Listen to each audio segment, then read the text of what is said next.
Nitwa Ahishakiye Iraguha. Ahishakiye Iraguha ni umugore bigaragarira ijisho ko yanyuze mu nzira y'ingutu mu rugendo rw'ubuzima bwe, ufite umutima w'urukundo ku bana be, ariko ubuzima bwe bwahindutse isoko y'amarira kuva aho yibarukiye impanga. Ubwo naje kubyara mu kwezi kwa 9 abana 2, umugabo yarantaye mba njyenyine. Baba bana naba 3.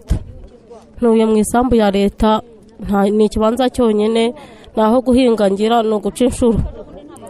Ubwo rero muri make ndashaka ubufasha ngo mumfashe. Yakundaga guhinga kugira ngo abone uko abaho, ubundi agasigara cy'inshuro ngo arebe uko bwacya bwitwa ejo agashima Imana, ariko nyuma yo kubyara ibibazo byamurenze, nta bushobozi afite bwo kubona ibiryo bihagije, imyambaro y'abana n'ibindi.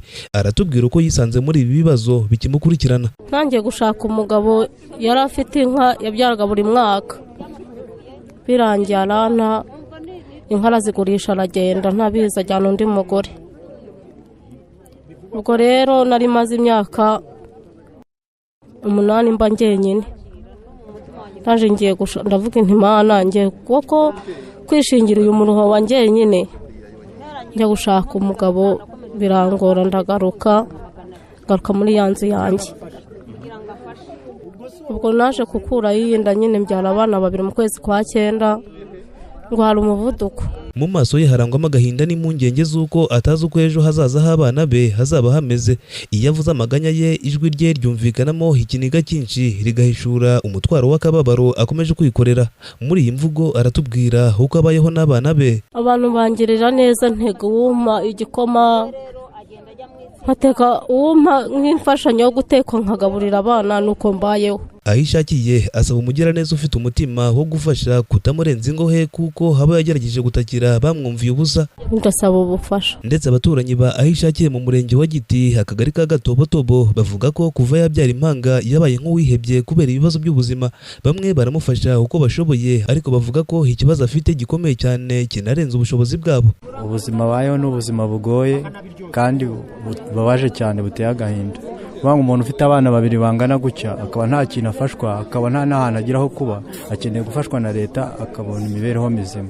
Impamvu mbona babaje kuko ntekereje igihe umugabo yamutereye n'inka akazigurisha, niyo hasigaye yamara gukura nayo akaza akayigurisha. Abana be bagiye mu marerero, mu babigishije nanjye ndimo, baza kuvamo nyine kubera imyaka ajya kwiga primaire nyine mu wa mbere. Ariko ubuzima buranga burakomeza buba bubi, kandi umva umuntu w'umudamu uba wibana n'abo bana bose, nta naho ahinga, naho leta yasaga nkaho yabahaye ngo ntago bazasubizamo kuko ngo barenda kubaka amashuri.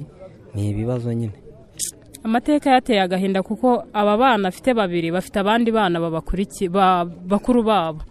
Nk'ubu Huye ntago ari impanga, baravutse nyine umwe kuri umwe, ariko nawe nk'umuntu uzi ubwenge urabibona ko biteye agahinda kuba afite akana gutya kandi kari mu mugongo, nta bufasha afite naho kuba, nta nka ya leta nibura yo gukamirwa bano bana. Kandi ikindi kibazo avuze nkumva kirababaje cyane, nk'umuntu umeze gutya ariho mu buryo bubabaje gutya, avuze ko afite umwana w'imyaka 5 n'amezi angahe 2 utari muri kompasiyo, kandi uwo mushinga waje muri no murenge tuzi ko uje ari umushinga wo gufasha abantu babakene. None dufite ikibazo cy'ukuntu umuntu afite imodoka ava hano akajya Kigali kurangura, yarangiza akajya muri iyo kompasiyo, kandi hari nk'umubyeyi nk'uyu ufite abana 2 gutya uba uteye agahinda gutyo, abo bakire bakajya muri iyo kompasiyo, kandi iyo kompasiyo yaraje yitwa iy'abakene. Twebwe icyo ni ikibazo dufite kibabaje cyane, kihariye. N'abana b'imyaka 6 bayirimo iyo kompasiyo cyangwa se banayirengeje, ariko ugasanga nk'uno mwana, uno mubyeyi ufite abana bameze gutya nayirimo. Umubyeyi arababaje, nawe urabirebesha amaso yawe ukabona urabireba biragaragara. Ndamuzi uyu mama, ubundi atuye hirya hariya kwibanda, ariko n'ubundi yakoraga muri VUP baza kumukuramo. Bamukuyemo rero urabona ukuntu abayeho nabi, kandi n'ubundi bakagombye kuba bamushyiramo n'abo bantu aturanye nabo, bakagombye kuba bamushyira muri iyo kompasiyo ni y'abantu babakene. None baragiye bitoranyiriza babakire bajya kurangura i Kigali, bafite imodoka, nibo bibereye muri kompasiyo hano. ubuyobozi bw'umurenge bwakagombye kuba bumufasha bakamwubakira bakamuha n'intuza n'ibintu bimutunga. N'umubyeyi rwose yateranywe cyane kuko kumureba gutya biteye agahinda. None umubyeyi akaba yafashwa bitewe n'abana afite, kuvuga ngo abana bane bose ntahafite ntahakura birakabije cyane.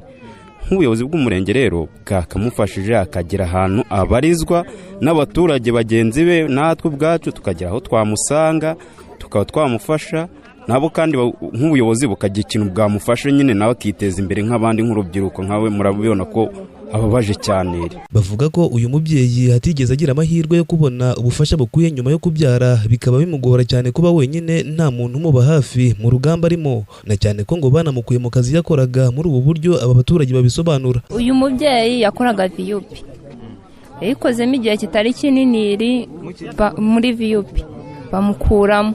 Mu kumukuramo rero urabona kuri ya mezi nta mukozi ngo arajya guhinga bubyizi, nta kandi kazi mukaba muri uyu murenge wa Giti ngo umuntu arakora kwa kundi we n'umuntu afurira n'abantu adafite imbaraga nyinshi bakamuha amafaranga. Bakabaye bamufasha basi abana bakuzuza icya gihe cyo kugenda amaguru, abasha kugenda abana bakomeye, bakamuha ibyo kurya bakamuha n'akantu kamufasha wenda akazikorera. Arababaje pe, nta n'uwundi mukene uri inaha ngaha wangana nawe, ume wabyaye abana wangana nk'uki ntawe. Nibamufashe, ibintu birakwiye, niyo batamuha wenda ibintu birenze ariko bamukorera ubuvugizi, abona icyo kurya, yite ku bana, bamuhe. Iyo wabashe kwita ku bana wanariye ibindi wazabigeraho. Aba baturanyi ba Ahishakiye barasaba inzego z'ubuyobozi, abagira neza ndetse n'abumva umutima bakubise ko bamufasha kugira ngo we n'abana be babashe kubaho neza. Jean Marie Vianney Bangirana, umuyobozi w'umurenge wa Giti, harumvikana asobanura imiterere ya kino kibazo ndetse akagarukira ku kuvuga ko hari uko uyu mubyeyi hazafashwa. Hari umugabo yabanje gushakana nawe mbere, umwe muri ba baturage bigeze bava Tanzania wari waratuzwe n'aha Giti, babanaho igihe. Uwo mugabo ageze aho bahazamo no kutumvikana, umugabo aragenda asubira Tanzania. Uriya mudamu rero nawe ngo aza kujya gushaka iburasirazuba. Agiye gushaka iburasirazuba rero muri iyi minsi ishize nibwo agarutse afite ziriya mpanga. Bivuga ko ubwo naho umugabo yabyaranye nawe w'iburasirazuba ari waba waramuteye inda ya ziriya mpanga. Ariko uyu munsi yaragarutse, ari kuba mu nzu n'ubundi ya wa mugabo wagiye Tanzania yari yarubakiwe. Ubwo rero aho tubimenye wenda twagenzura tukareba imibereho, ariko akanagirwa inama, kuko murumva niba yaravuye inaha yari afite aho aba akajya gushaka iburasirazuba akaba agarutse, biba bisaba ko yigishwa kugira ngo nawe ubuzima bwe nibura abwiteho, agire uruhare mu kubwitaho. Ibyo tugiye gukora tuganire nawe, tunamwigishe bakwiye kwicara hamwe, afite aho aba yicare hamwe, afite imbaraga, akorera urugo, bimufashe kurera bariya bana. Bitubona hari ikibazo kindi bwamwunganira nacyo gikorwa, ariko nawe yagize uruhare mu kugira ngo abeho neza n'abo bana bayabyara. Icyakora nta muntu uhitamo kuvuka mu buzima bugoye, ariko urukundo n'ubufasha bw'abafite umutima utabara bishobora guhindura inkuru ibabaje ikaba inkuru y'ubutsinzi. Kuri ubu icyifuzo cya Ahishakiye ni kimwe, ni ukubona ubushobozi bwo kwita ku bana be no kugira icyizere cy'ejo hazaza. Aha ni Gicumbi, nanjye Nditanga Ishatse Lionel.